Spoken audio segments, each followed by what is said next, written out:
today with. My name is Fabian. You are my only participant right now. We had some technical glitches. We're very sorry about that situation there. I think it was beyond our control, so we're just trying to play catch up and get running. I hope you're doing well. Can you hear me?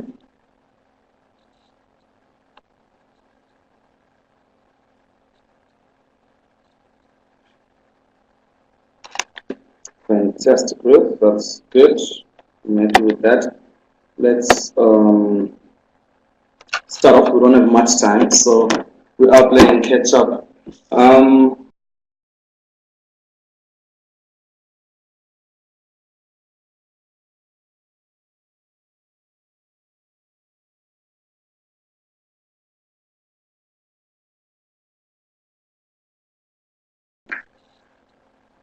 Last week, last week, I did the webinar for the assignment, where I went through the details of the assignment and how that must go and what must happen there. And now the webinar basically is trying to get you, through the textbook. There are 4 webinars in total that we're going to do. So this is webinar number 2, and the aim is to be getting you through the textbook, getting you through this part and this part of the content that you'll have to be writing your exams on quite soon. It's next month, right? Is the assignment in order? Is everything all right? You're my only participant, so I'll give you the benefit of the doubt.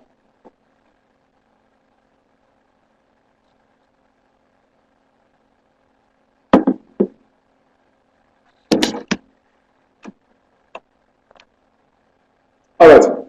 My aim today is to do chapters 5, 6, 7, just to go through those chapters and paint a picture for you. We're going to keep doing this with the other webinars as well, where I'm going to pick on key chapters, not because that's what's coming up in the exams, but simply because they are worth going over. All right. And basically just painting the light for you and giving you that benefit of understanding these chapters a lot better than you would if you're studying by yourself at home. All right. So let's get started. I hope you do have your textbook there with you. I have slides here. They are obtainable through eLearn afterwards. I be discussing the assignment. Yes, Ruth, I was mentioning that I was discussing the assignment last week. That was the first webinar. So this week what I'm doing now is going into the content of the book and basically prepping you for the exams. By going, you have a very thick book here ahead of you, 18 chapters, so it's 4 webinars in total, and that's what I'm going to be doing.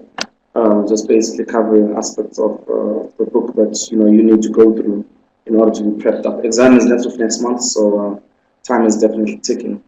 If you do have 1 or 2 questions for the assignment, you're more than welcome actually to just drop them in. It's fine. I'll definitely accommodate that. Okay.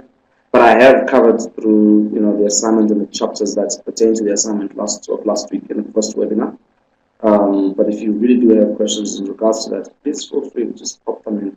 It's not a problem. I'm covering chapters 5, 6, and 7 today. Okay.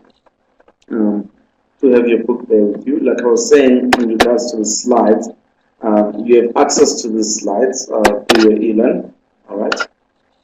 These are the slides that I'll be using to they're going to be loaded on eLearn for your convenience. Okay, I'm making them available. Chapter 5 is about planning. Chapter 5 is about planning, and planning is the first task of management. There are 4 tasks in total: planning, organizing, leading, and controlling. And planning is first in line there. Planning is extremely important as it basically sets the pace for everything else that is to come. You can see there the circular, it's a process. We call it the planning process because when you plan, you therefore automatically need to start organizing, resources, structure, labor, responsibilities, and accountability. And then you move on to leadership, where you need to influence your team and get them on board and make sure that everybody's on the same page and they understand the vision and mission of the company. which leads us to the controlling stage, where the purpose there is to basically check on what we have planned and follow up on what we have planned. And controlling can automatically lead us back to the drawing table. That's why it's a process in that particular way. Planning is extremely important in the sense that it's in your book, I'm on pages 129, chapter 5.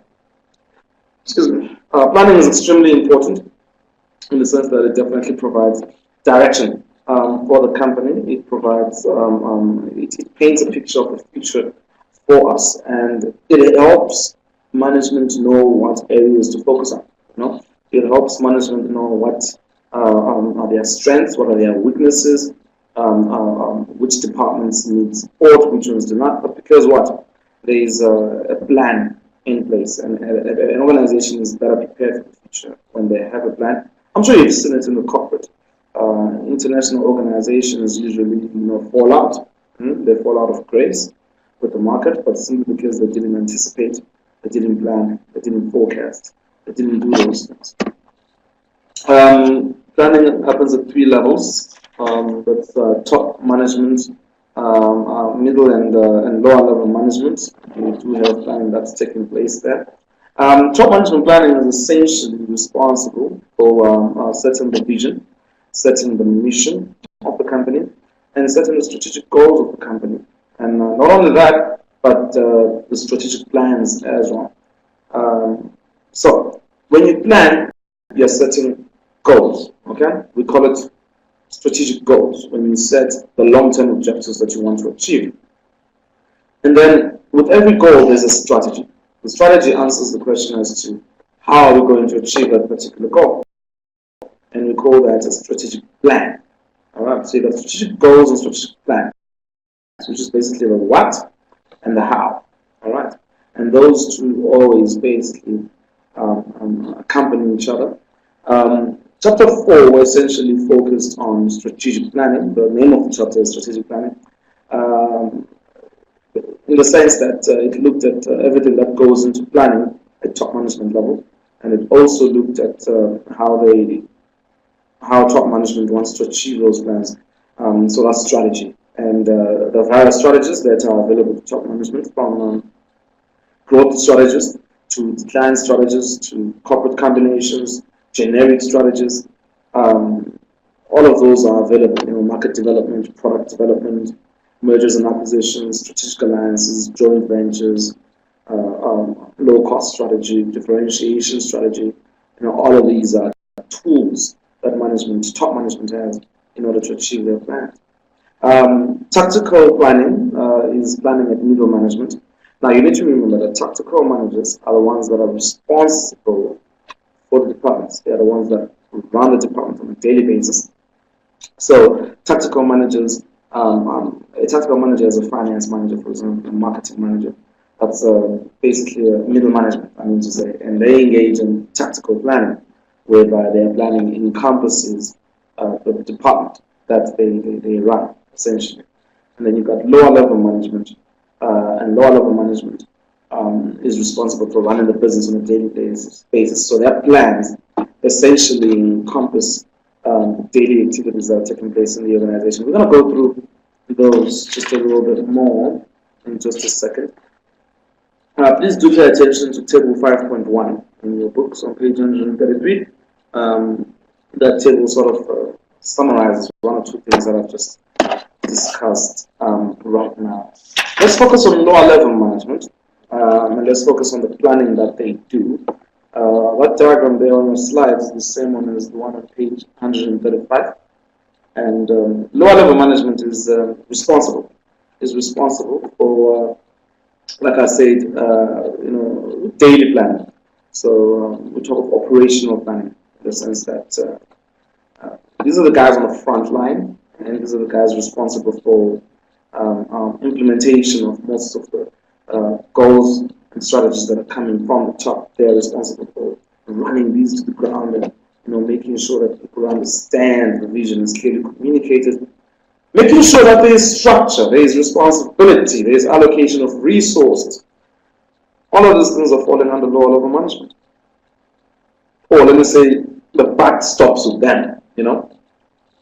So if you look there at your figure 5.3 and you put which is the same diagram on my slides, you're able to see there that we have a division between recurring activities and non-recurring activities, and recurring activities being those that take place regularly. Lower level management is responsible for those, and for those activities, they will have what we call standing plans. You know, standing plans are essentially plans that are permanent. Okay, so an organizational policy, for example, a company policy is an example of a standing plan, because whenever things happen and whenever there's an issue, let's say maybe absenteeism, an employee is regularly absent and stuff like that. You don't have to sit down and figure out, oh my God, how are we going to deal with the situation? No, there's usually a policy that's there to address such an issue. You know what I mean? When there's misbehavior, misconduct in the workplace, there are usually policies that are there to address such issues. So, when it comes to the allocation of money, for example, when it comes to recruitment and hiring in the organization, the policies that are in place to address such issues. But why? Because those are recurring activities, so standing plans are in place for that. Then you've got non-recurring activities, which in this case are activities that happen every once in a while. Well, I don't know, I like to talk about maybe, let's say, a product launch. When a company is launching a product for the first time, introducing a new product to the market. Usually, you're working there with the single-use plans, because it's not every day that you launch new products and stuff like that. So, those ones are going to need, single-use plans where we look now at project planning, project management. Okay, we're looking at budgets, that are particular to that, program that's going to run. All right, please do have an idea of that. Do go back and visit that section over there. So as you can see there, the time frame of planning, I think I've just discussed that now. Okay, one looks at the long term, top management, 3 to 10 years, 15, 20 years into the future. One looks at medium term, basically 1 to 3 years, 4 years or so. That's tactical planning, middle management, and you've got your daily, weekly, monthly issues that are being addressed by lower level management through operational planning. Let's look at the planning process. This is another key area in your exams. I have a feeling it was in your exams last year, actually.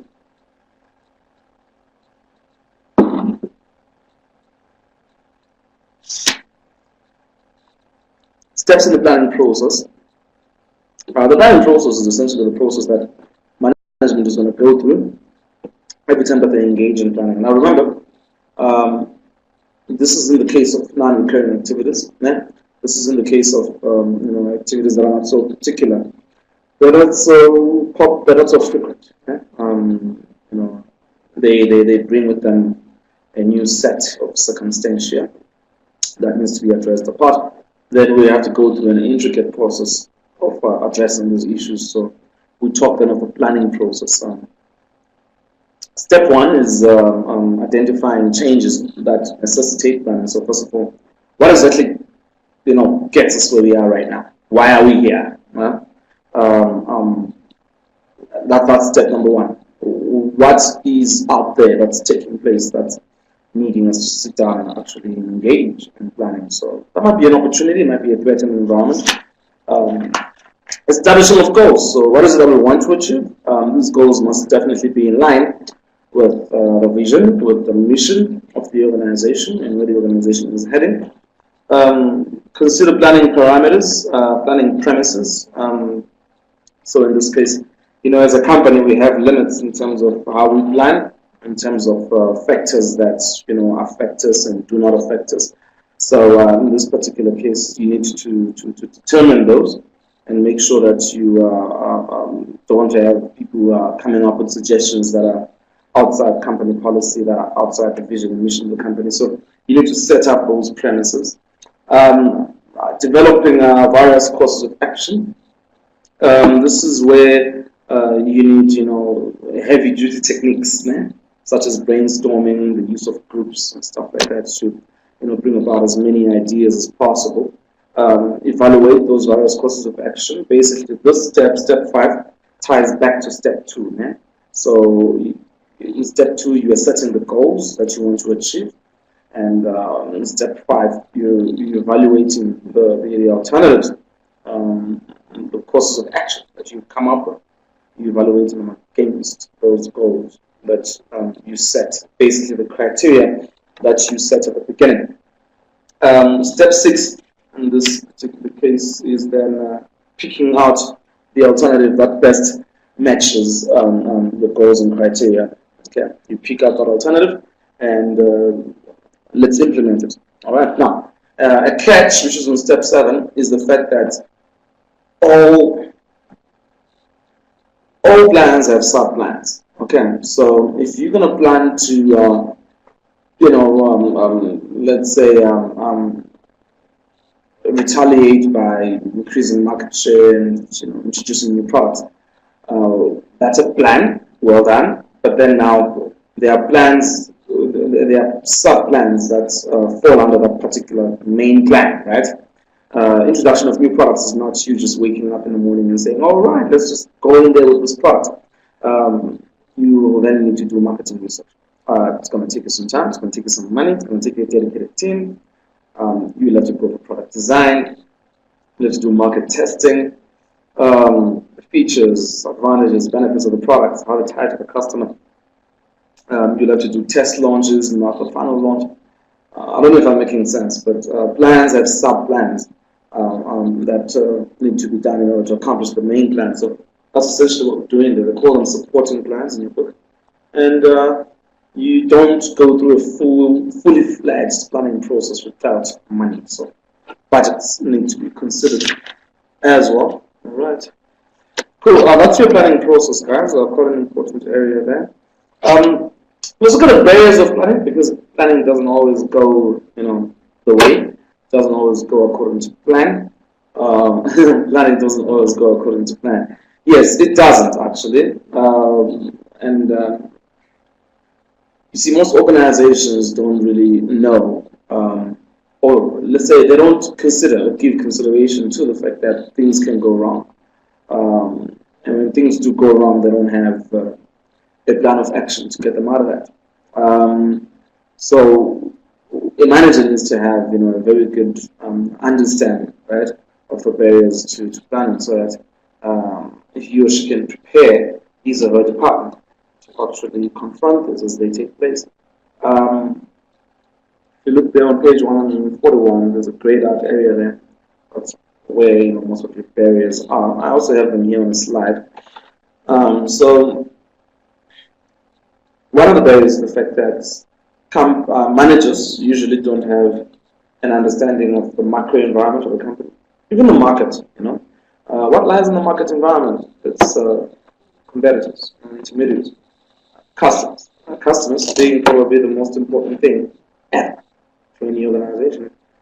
If you don't understand your customers, you are caught up in a position where you're not able to make the most relevant products. You're not able to create the most relevant marketing material. In the first place, you don't understand who you're selling to.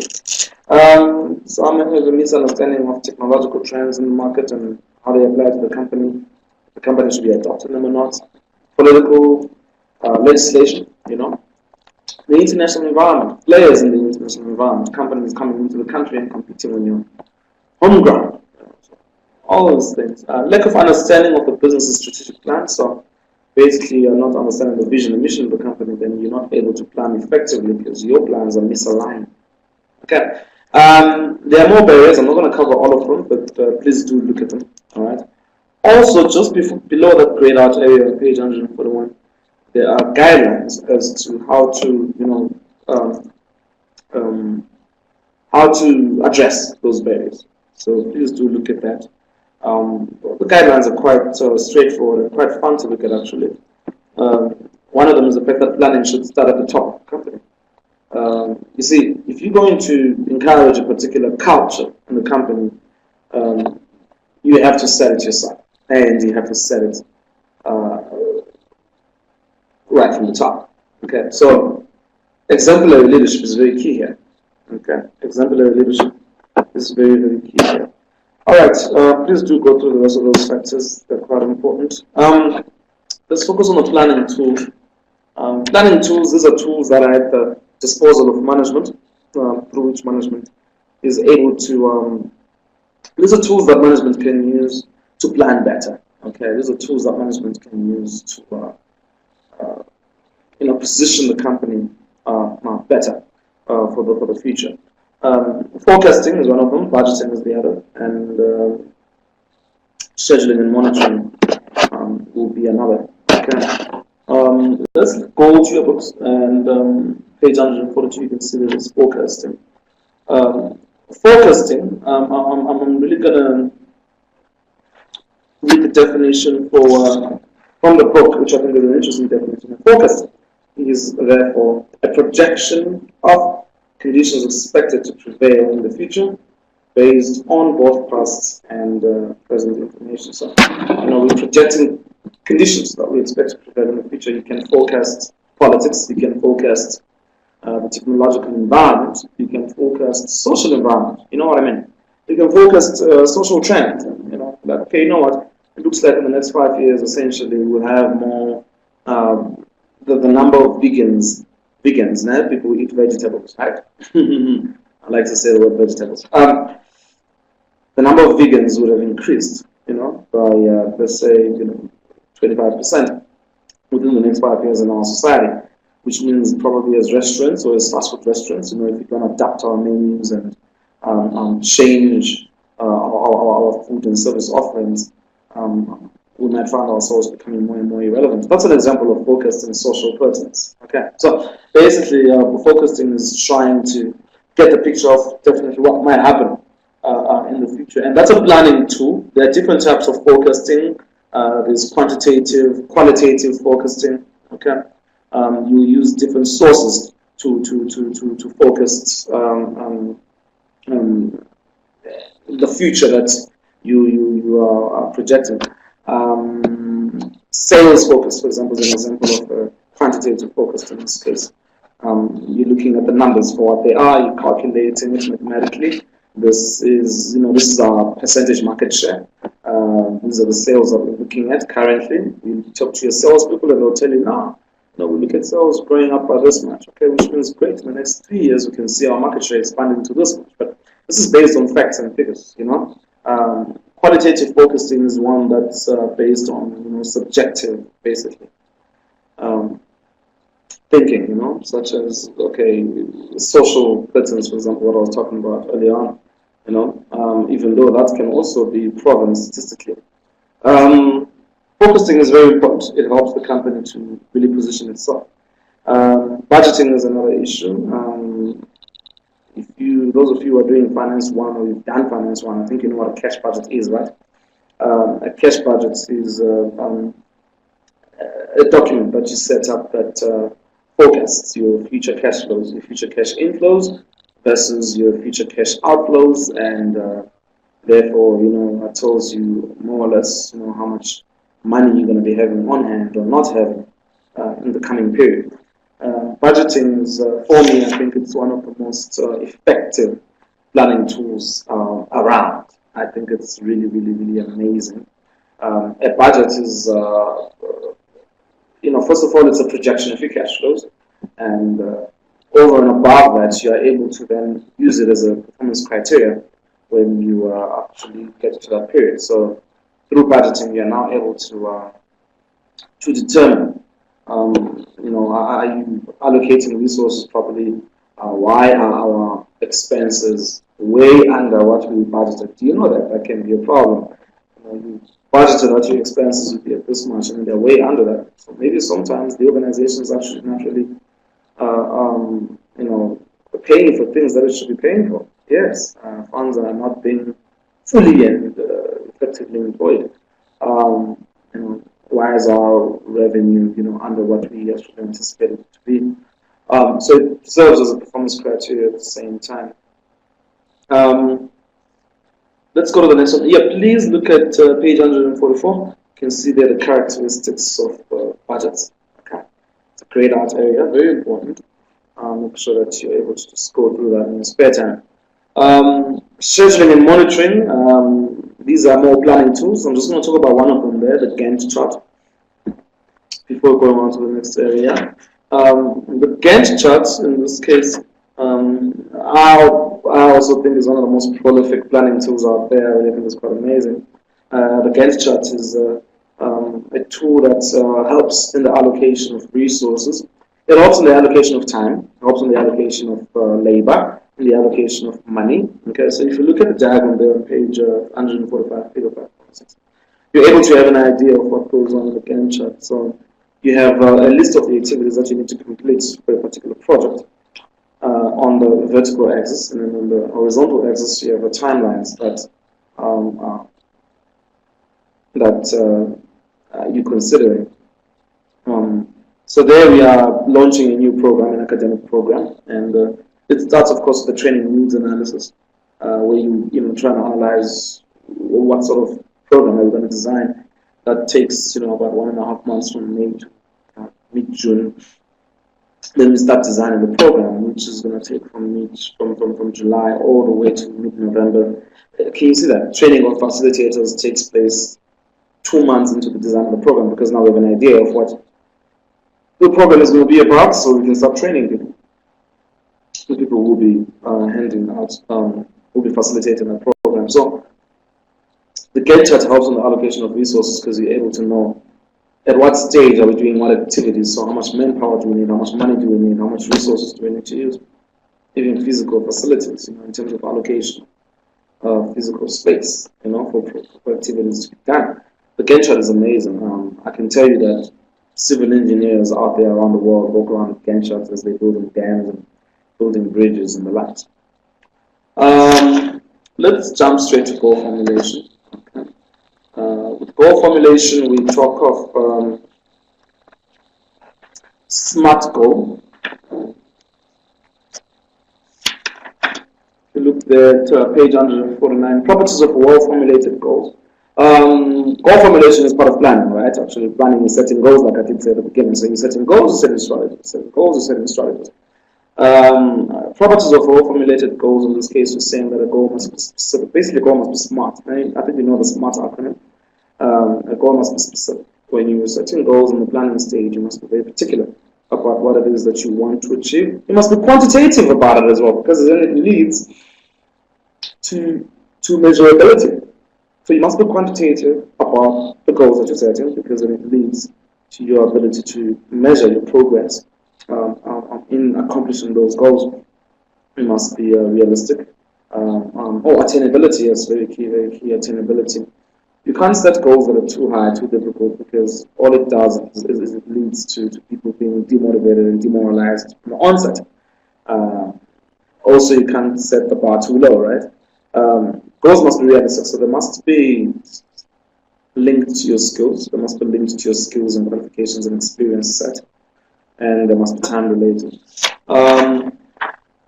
Here we also talk of under goal formulation. Sorry, I'm going backwards and forwards. That's because I think these slides are supposed to be organized differently. So still on goal formulation, we look at the balanced scorecard. Okay, the balanced scorecard. The balanced scorecard basically is a technique that we use in the organization to take goals that are formed by top management, strategic goals, and implement them into the organization. Okay, we use something called the balanced scorecard. It's amazing. Personally, I think it really is amazing. I'm trying to look at where it is in your book. If you go to the bottom of page 148, that's where they introduce the concept of a balanced scorecard. Actually, it's been introduced in chapter 4 already at this point. And we're just running through it again. The balanced scorecard basically helps us in implementing strategic goals by looking at 4 key areas in the organization that are supposed to be affected by every goal that is set in the company. The balanced scorecard is also a technique that we use to implement the mission of the company. Okay, so a mission of the company is supposed, and the vision of the company is supposed to affect the following 4 areas. One, it's supposed to affect a finance. Okay, so this is bottom line. Okay, to what extent do these goals, to what extent does the mission actually lead to the increase of profitability in the business? customers and customer service? To what extent does the mission and vision enable us to offer better value, better service to customers? Okay? Internal processes. To what extent does the mission, vision, and strategic goals enable us to run better as a company, run faster, okay, be more agile, okay, and create more value in all our internal processes for everybody involved, you know, and learning and innovation. To what extent does a mission, vision, and goals lead to the growth of our employees in the long term? Okay. The last goal setting technique there is MBO. Okay. I talked about MBO extensively last week, so I'm not going to cover it again. All right, let's jump to chapter 6, which talks about managerial decision making. Okay. Chapter 6 focuses on managerial decision making.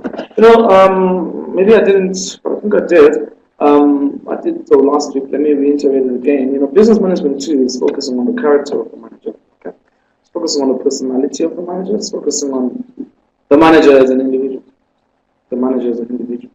More than you know, the business. It's actually focusing on the individual who's there running the business, or part of the team that runs the business. Okay, so we're looking at various aspects of management in this case. Planning was what we looked at just now, and now we're looking at decision making as well. All right, which is managers need to make decisions in everything that they, you know, in different situations that they face. Very regularly, they need to come up with solutions, and they need to pick the best solution. We call that decision making. So, without further ado, let's distinguish between problem solving, and decision making. Okay. Problem is basically, it could also be an opportunity. You have problems and opportunities flying all over the place in the organization, right? Problem solving is the process of coming up with alternatives, solving the problem, or taking advantage of the opportunity. You're going to come up with alternatives. There are many techniques you can use in order to come up with those alternatives. One of them is group decision making. This is where you make use of teams or groups to help you make decisions. It's in your assignment as well. And decision making is when you choose the best solution to either solving your problem or taking advantage of the opportunity. This is called decision making, and that's what this chapter is about. It's about choosing the best solution. Okay. There are types of managerial decisions. You got programmed and non-programmed decisions. More or less what we're talking about in chapter 5 about recurring and non-recurring activities. Here we also talk of programmed decisions and non-programmed. Programmed decisions are those that you know, managers find themselves making on a daily basis. So these are decisions on whether or not to grant somebody leave. These are decisions on you know, what to do with the design of the store. If you're a branch manager, for example, you want to tweak the design of the store a bit because it's change of season, and you know, you want to create more vibrancy and color. These are programmed decisions, okay? Then you've got your non-programmed decisions that are decisions that you don't, you know, come across all the time as a manager. An example of a non-programmed decision can be, once again, launching a new product, okay? A merger and an acquisition. Maybe, you know, you're being bought out by a company, and you guys are about to become part of another company and fall under their umbrella. So these are non-programmed decisions. These are situations that you're not too used to. These are situations that are not gonna, you're not gonna solve them by. So here we talk of two things: satisficing, I hope I am saying the word properly, and optimizing. Okay. So satisficing is something we use for programmed decision, which is where you just pick the first best solution. Okay, you pick the solution that meets your minimum criteria, and you take it as a solution. So for programmed decisions, we usually do that. You don't need to sit down and spend a day trying to figure out, oh my God, must I grant this person leave or not? Do you get what I'm saying? So we satisfy when it comes to programmed decisions, but then we optimize when it comes to non-programmed decisions.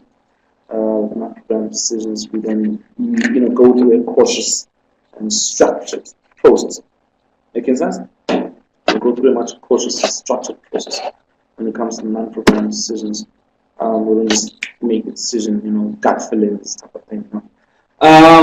Three conditions under which decisions are made: certainty, risk, and uncertainty. Conditions made under, decisions made under conditions of certainty are those where information is completely available. So there's complete availability of information, complete access to it. So essentially, all options are known. All options are known. Here we talk of an informed decision because the information is there that you need to evaluate, to consider before you make that decision. Risk, on the other hand, is where information is not completely available. So basically, you have to attach probabilities to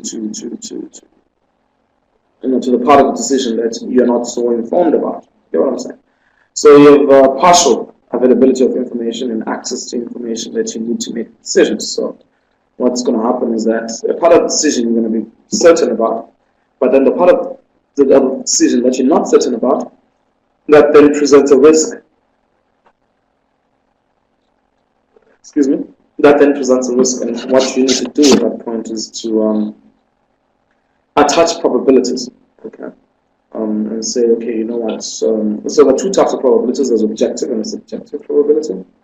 Objective probability is when you can factually defend the probabilities that you attach. Like you say, you know what? If you look at our sales last year, this is how much we made during the December period. We don't have information as to what might happen this year, so this is a risky decision. But using what happened last year and 2 years back, we can safely sort of assume that there is a 70% chance of us, making the same sales again. So based on that, let us, stock our warehouses and take the risk of having all this inventory because we will move it, or we just might move it based on such probabilities. You get what I'm saying? This is objective probability. And of course, you got subjective probability where you are using information that cannot be factually and statistically proven. Probably. It's more of your gut feeling. Opinions, judgment, experience. This is where management experience actually weighs in. Okay, it really weighs in. Decisions made under conditions of uncertainty are the ones that there is completely no access to information. So there is no access to information. Not really access to information, but you don't have any information. The information is not available. It's not there. So here we talk about what you call a crisis, essentially. Okay, the different types of crises. Or crisis, not crisis. The different types of crisis that constitute a condition of uncertainty. We find them all the time, right? Economic crisis. You look in South Africa, we've been going through a bit of that, especially in the previous presidency. We find ourselves always in areas of economic crisis where, and for us individuals, the effect on us sometimes is quite small in comparison to the effect that such crisis has on firms, on companies, because they don't know if they're going to carry on employing the people that they're employing. They don't know if they're going to carry on selling the products that they're selling. They don't know if their cost of production is going to stay the same. This is economic crisis. And this then presents conditions of uncertainty. You don't know how to plan and how to go forward. Physical crisis, theft, fire, and the likes. Well, not really fire, that's under natural disasters. Personal crisis, such as strikes, worker strikes. Criminal crisis, information, reputation crisis. All of these are crises that exist, and these constitute uncertainty. Okay, making it even harder. I think I talked about this, satisficing and optimizing. So, focusing on optimizing, which means, please take a look at table 6.1 on page 167. It paints a better picture as to three conditions of decision making: certainty, uncertainty, and risk. It really does paint a better picture. Let's look there at page 168, figure 6.2. This is the decision-making model. And the decision-making model is a tool of optimizing. Remember what I said about optimizing? I said when the decision is not a common decision, when it's a non-programmed decision, then we optimize. Optimizing meaning we'll follow a cautious process of, solving the situation, right? Well, so let's focus on that. And the first step in the decision-making process is to recognize the opportunity or recognize the problem. Identify it, define it, have an idea of what it is, understand it, okay? The problem or the opportunity. And then now we can start setting goals and criteria of what are we trying to achieve here. Are we taking advantage of the opportunity? Are we solving the problem? Or we're leaving it the way it is? So this is the setting goals and criteria. What is it that we want to achieve out of this? And of course it leads us to the generation of ideas. These two steps there, step 2 and step 3, they make use of group decision making, which is the most effective tool that you can ever adopt at the stage of decision making. You need the use of teams, you need the use of groups. Okay. Definitely need the use of groups. So groups will come in, and the techniques that are there to improve group decision making that I'll discuss in just about a second. A brainstorming, for example, the nominal group technique, Delphi technique, group decision support systems. These are techniques that are there to, improve the ability of groups to generate ideas, and as much ideas as possible. Okay. Step 4 is then evaluating these courses of action that you've chosen. Evaluating them for their suitability, evaluating them for their relevance to the mission, vision of the company, their relevance to the problem at hand. So step 4 basically ties back to step 2, where we're setting up the goals and criteria. Step 5 is selecting the best option.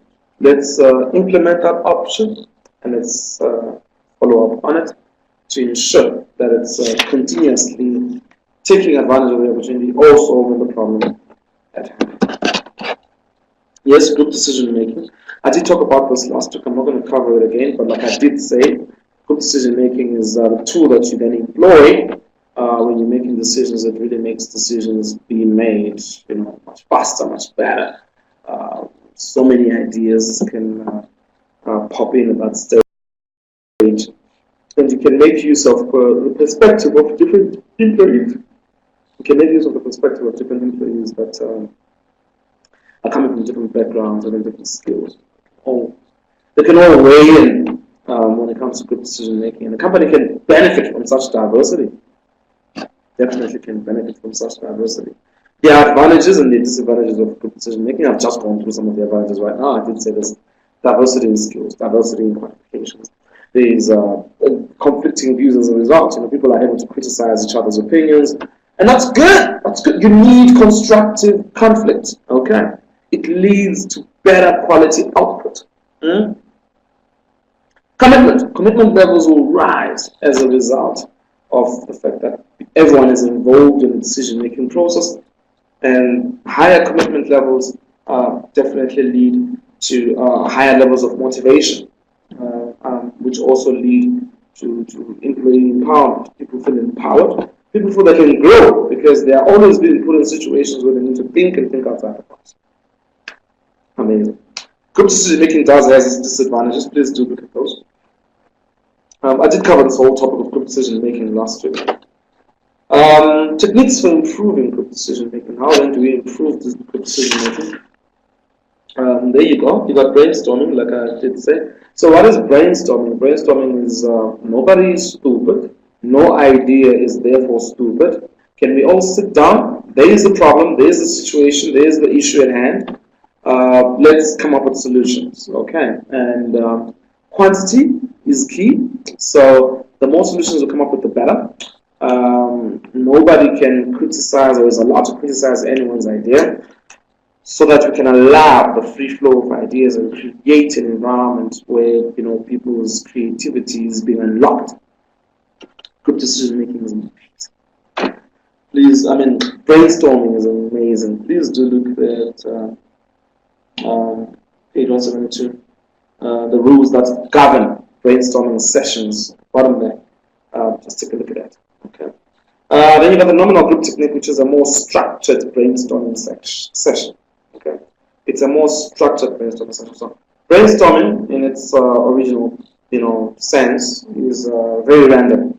Okay, so the nominal group technique is not as random; it's much structured. People come in and sit down, and people don't communicate with one another, and people are given, the problem on a piece of paper. Then they write down the solutions that they have, and those solutions are collected by the chairman of the meeting, and those solutions are then discussed. All the solutions are produced anonymously. So all solutions are produced anonymously, and just write them on a piece of paper. Chairman comes and collects the piece of paper, and then we discuss those solutions and evaluate those solutions. And at the end of the process, let's allow people to vote on the best solution, which I think is quite amazing. It's quite cool because that discussion is probably the most important part there, because you're able to see other people's ideas and have an idea, what other people are suggesting, and probably relook at your own ideas, which is going to make you probably vote for an idea that you didn't initially suggest, right? There is your nominal group technique. Your Delphi technique is the nominal group technique, but using a bit of technology and catering for distance. So the Delphi technique, it applies to geographical locations that are far away from each other, right? So if you're having a brainstorming session, but you are all located, across the globe, okay? So you guys will connect using a computer and literally go through more or less the same process that you'd go through in the nominal group technique. It's just that we're using computers because of the geographical distances involved, okay? And then you have GDSS, which is Group Decision Support Systems, which is here we're mentioning, we're referring to technology being used to help in group decision support systems. Okay, the use of technology in group decision support systems is very important. The Delphi technique, for example, is using technology because they're using computers, using the internet to actually aid in the decisions, in the decision-making process. Okay. Techniques for improving groups. Oh yeah, there you are. That's just a summary there. Okay. That's just a summary. Let's look at the tools now for decision making. So what we're looking at now is the techniques for improving group decision making. Now I want us to look at the tools for the tools that one can use to make decisions. So the first section is techniques for generating solutions, and now this section is focusing on the tools you can use to choose the best solution. I don't know if I'm making sense. Remember what I said at the beginning. I said decision making was choosing the best solution. So the tools that you can use for choosing the best solution will be the following. I'm not going to cover all of them. There are many, many, many. Just one or two here and there, so you guys have an idea of what this section is about. First of all, let's rank them. Okay, I think that will paint a very much better picture for you. Top management makes decisions that are usually under conditions of uncertainty, goes without saying, right? And the tools that they usually use to make such decisions will fall under simulation, capital budgeting. Okay. What is simulation? Simulation is, advanced computer technology that basically simulates certain conditions for you. Okay. So you can make a better decision in a particular process. Simulation is expensive, and you can input whatever circumstances you want to create so that it can give you a picture of reality, basically, a forecasted reality, an imagined reality. Do you get what I'm saying? It's the only way if you're going to be looking at conditions of uncertainty. I usually talk about pilots and how they do in their training. They go on simulated flights, and it's a massive, massive technology that's there. So the flight is the airplane is there, but it's on the ground in a room and control room and everything. And on that plane, you get into it and you can actually fly to Durban and back and fly in different weather conditions and the likes without actually taking off. So you're simulating an environment.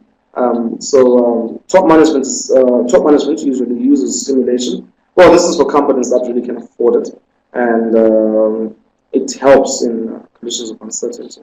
Capital budgeting is another one that's used in conditions of uncertainty. Capital budgeting basically is looking at the future cash flows of the project, how much money certain projects is going to bring in the future, and adjusting that money for inflation, basically. Let me put it that way, for the time value of money. So you're adjusting those cash flows that are projected from a particular project. You're adjusting those cash flows for inflation to actually get the real value of cash flows today before you make a decision. That's called capital budgeting. Middle management usually makes decisions falling under conditions of risk. Okay. There we can talk of break-even analysis. So break-even analysis, you will use it in conditions of risk. This is a tool that you can use where you sit down and say, okay, you know what? Whatever decision we must make must at least take us above our break-even point. You get what I'm saying? So break-even point is the point at which a company is neither making a profit or a loss. Essentially, it's the minimum performance that a company should always give, so we can make decisions on the backdrop of that. You get it? Yes. Probability analysis is another one. Remember, I talked about probabilities and the risk. So probability analysis is the ability to attach probabilities to the parts of the risk decision where you do not have information. Uncertainty, decisions under conditions of certainty are usually made by lower level management. An example there is the queuing theory. Queuing theory is a tool that's used to actually solve queuing issues in an organization. So a bank will basically employ queuing theory because they are then trying to solve the issue of keeping queues as short as possible. It's a customer service issue. It's a competitive advantage issue. It's definitely an issue that the company should look at. The good thing about it is that we've got all the information we need in order to solve the problem. Do you get what I'm saying? Hence, it's under conditions of certainty. Okay. Look at the airlines businesses. They came up with self-check-in ports to try and solve queuing issues. That's the queuing theory, being practiced there. Okay, guys, this is it from chapter 6, managerial decision making, basically. Okay. What I didn't cover, please really do read through it. We don't have all the time in the world, so I need to trade my time carefully as well. The last chapter that I plan to go through is chapter 7, where we're talking about information management. Once again, I'm going to go back to the basics where I did explain to you guys that,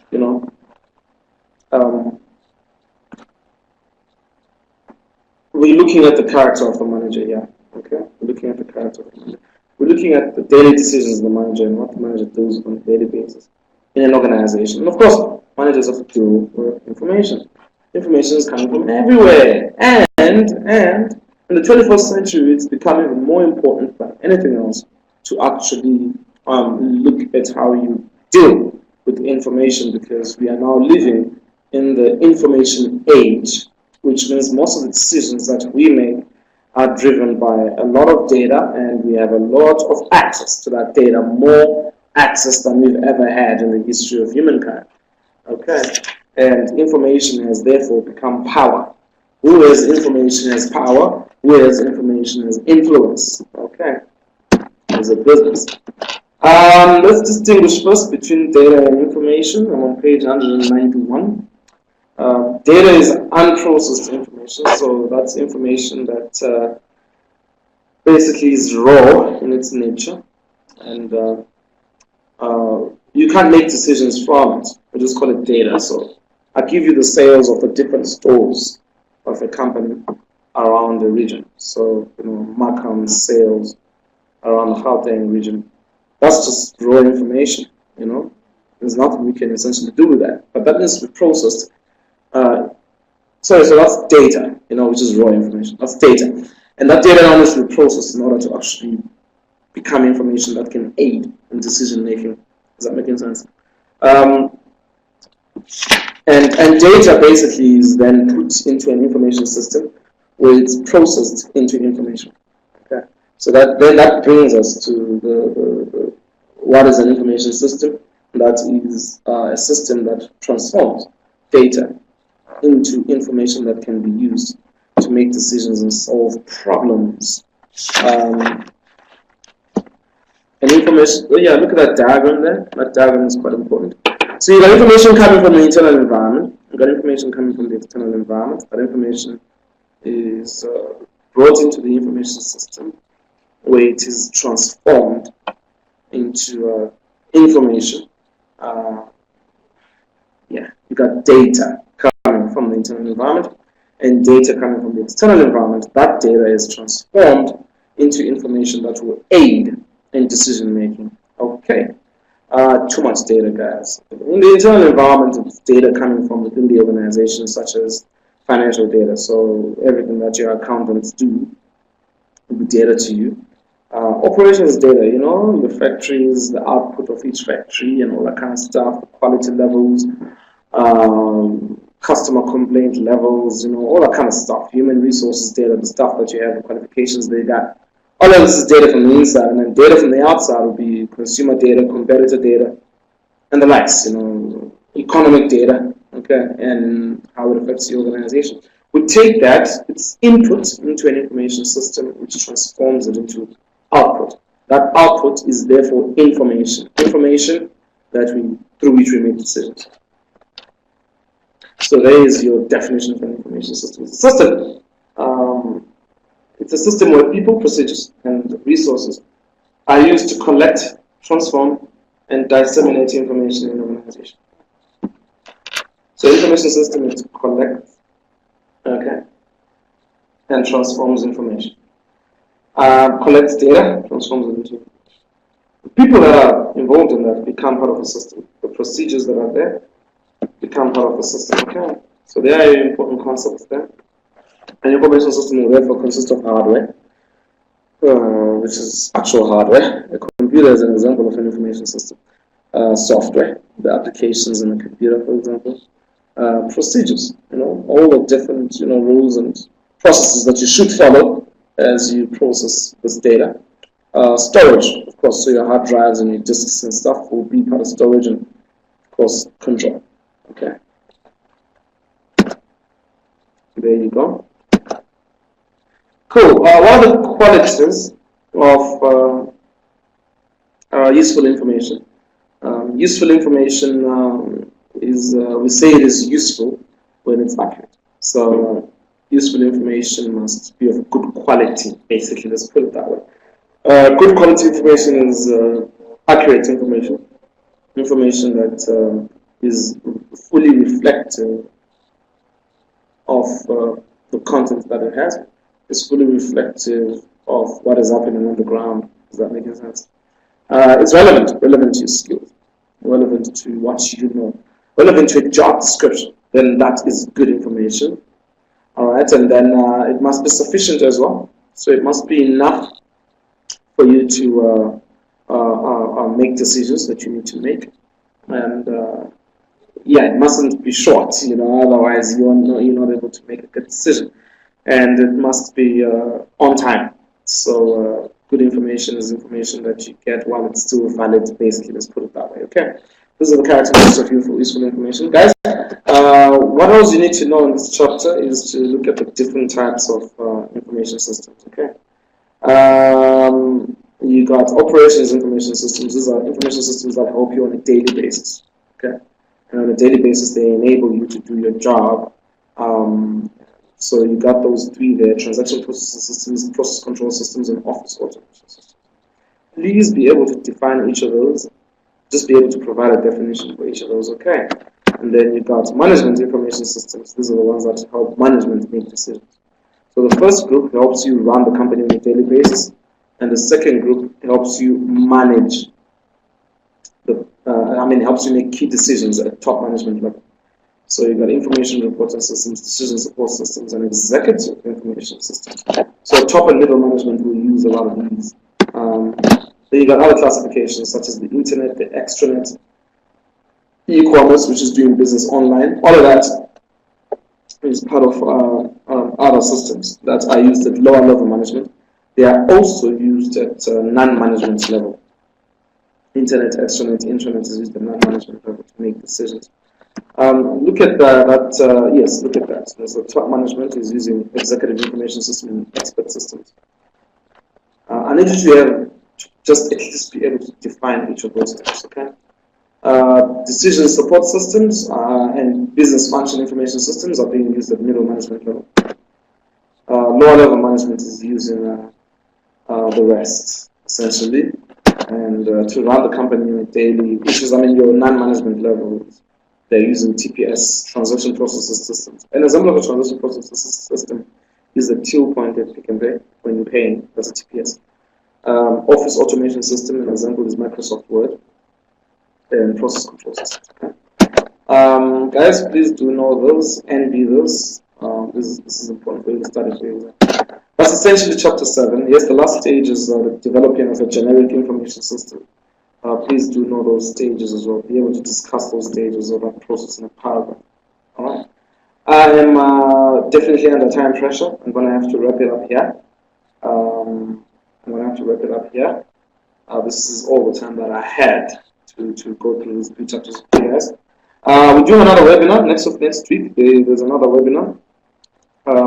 Today is the 10th. Actually, it's next week. So next week, the 17th. Which is also a Saturday still. There's another webinar that I'm doing, and there I will cover more chapters. Okay, please come across. Please come through. This is good for you guys. It's really good for you, and it's really going to help you in putting yourselves together for the exams. The time, IMM will definitely send you the time. They will SMS the time to all of you. Okay, they'll do that in time, the same way they did this time around, and I'm certain there'll be no delays this time around. I really thank you guys. Have a good day, have a good weekend. All the best in your assignments, okay, in prepping them and putting them together, and start studying. It's now that you basically start prepping for your exams. It is not 2 weeks before the exam, guys. It is not 1 month before the exams. But it is right now. Okay? That's why we're having these webinars. That's why I'm no longer going through the assignment. I did go through it last